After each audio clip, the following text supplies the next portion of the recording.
Pemirsa, terima kasih PN masih bersama kami. Berita selanjutnya, Mahabarakan. Bank Kalsel menegaskan informasi mengenai dana mengendap sebesar 5,165 triliun rupiah yang dikaitkan dengan pemerintah Kota Banjarbaru adalah kesalahan teknis dalam sistem pelaporan, bukan kondisi real saldo rekening pemerintah daerah. Kesalahan terjadi pada penginputan sandi golongan nasabah di sistem Antasena LBUTKI sehingga beberapa rekening pemerintah daerah terimput dalam kategori nangkada sesuai.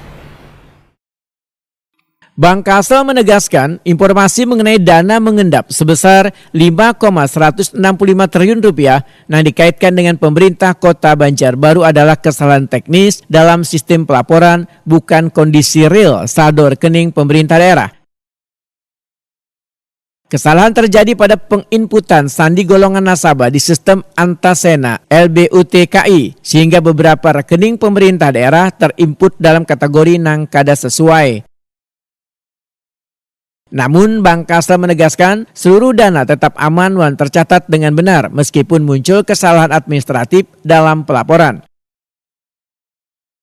Adapun total rekening yang terdampak sebanyak 13 fasilitas dengan total saldo 4,746 triliun rupiah yang seluruhnya tetap tercatat dan terkelola dengan aman di Bank Kalsel. Sebagai bentuk tanggung jawab dan komitmen profesional, Bank Kalsel telah melakukan klarifikasi dan koreksi langsung kepada Bank Indonesia selaku regulator perbankan. Sebagai tindak lanjut atas kekeliruan penginputan yang terjadi, melaksanakan sinkronisasi data dan koordinasi bersama Kementerian Keuangan, Kementerian Dalam Negeri serta pemerintah Kota Banjarbaru untuk memastikan kesesuaian data. Direktur Utama Bank Kalsel Fahrudin menegaskan pihaknya berkomitmen menjaga kepercayaan publik melalui tata kelola yang transparan dan akurat serta memastikan seluruh laporan keuangan Bank Kalsel mencerminkan kondisi yang valid, akurat serta dapat dipertanggungjawabkan. Bank Kalsel mengapresiasi kerjasama semua pihak yang telah membantu proses klarifikasi ini, serta berkomitmen untuk terus memperkuat tata kelola dan keandalan sistem pelaporan keuangan demi menjaga integritas lembaga dan kepercayaan warga.